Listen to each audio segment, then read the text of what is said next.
Bismillahirrahmanirrahim. Assalamualaikum warahmatullahi wabarakatuh. Nama saya Ibnia Cahaya Rasma, NPM 21901011080. Saya mahasiswa semester 5, Prodi Pendidikan Agama Islam, Fakultas Agama Islam, Universitas Islam Malang. Baiklah, saya akan menjelaskan atau mereview tentang sebuah film dan memberikan pesan dan kesan serta pendapat saya mengenai film yang berjudul Tare Zameen Part. Di film Tare Zameen Part ini menceritakan seorang anak laki-laki yang bernama Ihsan, anak berusia 8 tahun. Di awal film diceritakan Ihsan sering tidak memperhatikan guru saat pembelajaran di kelas, dikarenakan dia kesulitan belajar dan ia belum bisa menghafal angka maupun huruf dengan benar. Ihsan lebih asik dengan imajinasi yang ia buat. Ia sering dibeda-bedakan oleh ayahnya dengan teman seumurannya dan kakak kandungnya, yang mana kakak kandungnya ini adalah seorang anak yang pintar dan berprestasi. Kemudian, masalah ini muncul ketika Ihsan sering tidak mengerjakan tugas dan ia dikeluarkan dari kelas. Guru, wali kelas, dan kepala sekolah memanggil khusus orang tua Ihsan untuk datang ke sekolah. Kemudian, mereka menyarankan Ihsan untuk dipindahkan ke sekolah luar biasa, dikarenakan guru dan kepala sekolah menganggap bahwa Ihsan merupakan anak yang berkebutuhan khusus. Ayah Ihsan menyangkal bahwa Ihsan merupakan anak yang berkebutuhan khusus. Kemudian ayahnya memindahkan Ihsan ke sekolah asrama, yang mana di sekolah tersebut Ihsan dituntut untuk mandiri.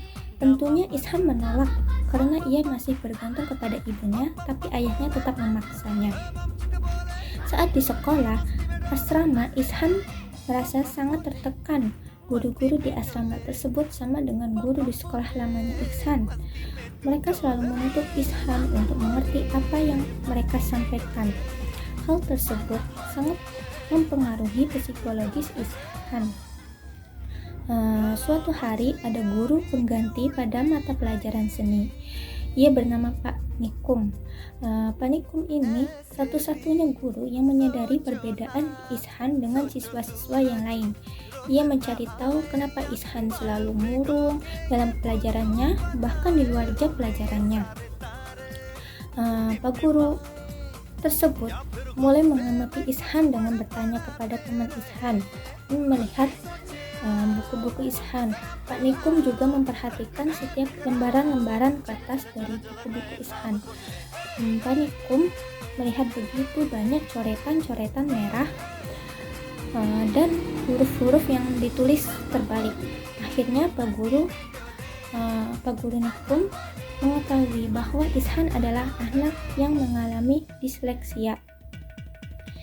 Nah, disleksia ini yaitu adalah sebuah gangguan dalam perkembangan baca dan tulis yang umumnya terjadi pada anak menginjak usia 7 hingga sampai 8 tahun. Ditandai dengan kesulitan belajar membaca dengan lancar dan kesulitan dalam memahami meskipun normal ataupun di atas rata. Nah, salah satu bentuk cara mengatasi disleksia ini adalah dengan melakukan pendekatan edukasi khusus. Biasanya penentuan jenis pendekatan didasarkan pada tingkat keparahan disleksia yang dialami dan berdasarkan hasil dari teks psikologi. Pak Nikum pun menemui orang tua Ihsan dan menjelaskan apa yang ia amati selama ini. Awal mulanya orang tuanya Ihsan tidak bisa menerima apa yang dikatakan Pak Nikum. Akan tetapi setelah Pak Nikum melihat hasil lukisan Ihsan yang seninya sangat luar biasa, ia menjelaskan lagi ke orang tuanya Ihsan. Lalu mereka baru menyadari bahwa yang diutarakan Pak Nikum ini itu adalah benar. Pak Nikum pun mengerti apa yang harus dia lakukan terhadap Ihsan, cara mendidik Ihsan.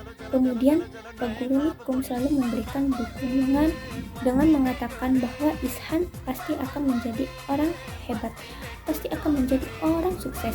Dengan keikhlasan Pak gurunya tersebut mendampingi Ihsan belajar membaca dan menulis dengan sabar dan intensif, dan belajar dengan metode yang menyenangkan.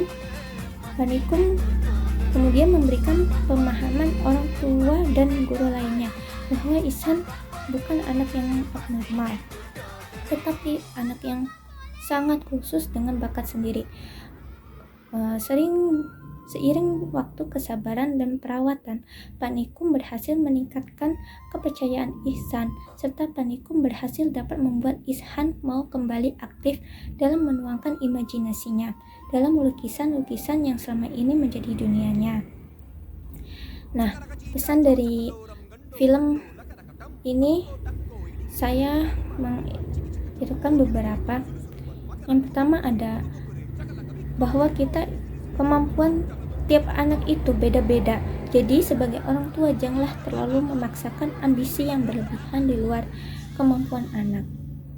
Kemudian orang tua harus tahu kemampuan dan bakat anak dan membiarkannya mengembangkan bakat yang diminati dan harus disupport oleh orang tuanya selagi itu baik. Lalu jangan menjadikan penilaian orang lain terhadap acuan untuk membanding-bandingkan anak. Sebagai guru juga jangan membanding-bandingkan kemampuan siswa dalam kelasnya. Lalu sebagai guru juga hendaknya tidak menekankan siswa jika siswa tersebut tidak bisa, akan tetapi amati dan cari tahu apa penyebabnya, kemudian bantu mencarikan solusi kesulitan siswa tersebut dalam belajar. Kita juga sebagai guru dan orang tua terimalah dengan ikhlas dan berilah perhatian lebih terhadap anak berkebutuhan khusus. Jangan menekankan atau menyudutkan mereka karena di balik kekurangan pasti ada kelebihannya. Lalu pesan setelah menonton film Tare Zaman Pak ini, saya mendapatkan gambaran jika saya nanti di posisi orang tua ataupun guru, saya dapat mengambil beberapa pesan yang dapat saya terapkan di kehidupan saya.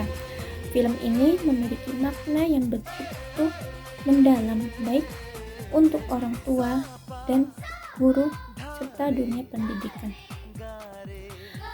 Menurut pendapat saya dalam film ini adalah sebenarnya tidak ada anak yang bodoh. Kita sebagai orang tua dan guru harus memahami apa permasalahan atau kesulitan yang ada pada diri anak sehingga anak tersebut mengalami perlambatan.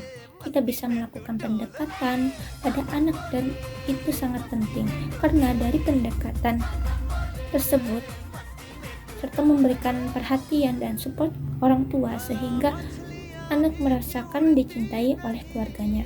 Kenyamanan di dalam rumah itu perlu. Kenyamanan di sekolah dan manapun itu juga sangat perlu, apalagi terhadap anak, sehingga anak bisa mengekspresikan dengan terbuka dan ceria. Mungkin sekian review dari film Tare Zaman Pak ini.